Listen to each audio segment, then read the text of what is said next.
Every single blockchain gaming play that I've had this level of conviction in has done extremely well. GALA Games ecosystem, the GALA token, I got into that before it did over a 1000x.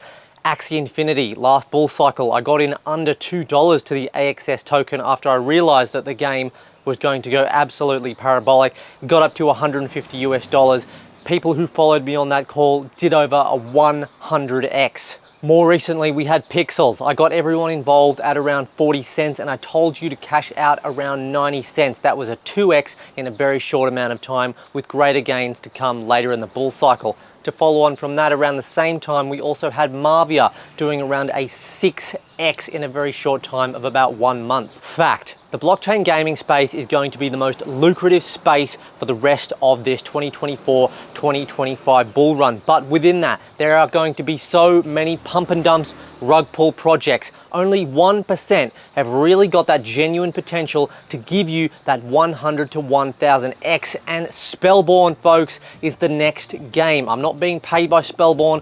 I went on there, been playing for a few days, and to really summarize it in a nutshell, what Spellborn is, it's basically like the old arcade style Pokemon that we're used to. Pokemon Red, Pokemon Blue, Yellow, Gold, Silver.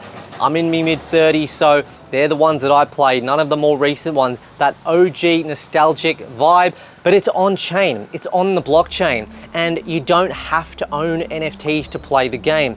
Currently, if you want to play the early access stage, you do need to own some NFTs. I personally spent 0.94 Ethereum on 2 apartments and 1 paid monster. Now there are paid monster NFTs, roughly 3,000 of them at the moment, that are a bit more powerful than the off-chain monster NFTs. But that again doesn't mean that you need to pay to play the game. Majority of the game, as far as I can understand, will be free to play players, with the minority of those players being the ones that invested early and get those exclusive VIP benefits such as increased airdrop points, more ways to earn money in the future, as well as some other things to come down the line. Now before I go on, if you do want to get signed up for Spellborn, I will have a link to do that at the very top of the description of this video. It is absolutely free to get signed up. All you need is an email address and it takes literally under 60 seconds to do it. By getting signed up, even if you don't invest any money in NFTs or anything like that, you'll open yourself up for the chance in a couple of weeks to start earning airdrop points for the Born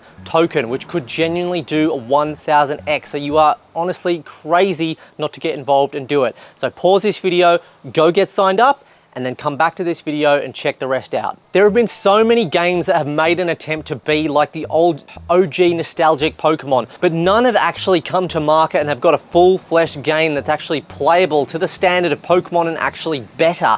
But what Spellborn have got at the moment in this early stage access is actually even better than what Pokemon had at its peak. Now I told you before, I called AXS for over a 100x back in the last bull cycle. I am feeling like this is going to be a strong play, very good chance it's going to be a 100x minimum. It's the kind of game where I can tell right away people are getting that old school nostalgic Pokemon vibe and they're just getting addicted to playing the game. Similar in a way to how people are really getting hooked on catching Illuvials in the game Illuvium, which is a similar style kind of game. You know, you're monster catching, you're out in the world. It's not as social, but this is just a totally different vibe. It's that kind of like old school vibe, that nostalgic retro vibe, and I think people really do vibe with this kind of game, these kind of graphics, but it's really classy the way they've done it. The tutorial's really good, and from the moment you start the game, unlike Pixels, I'll use as an example, it doesn't have the best tutorial. It doesn't really leave you guessing. It's just like Pokemon. They drop you in the world,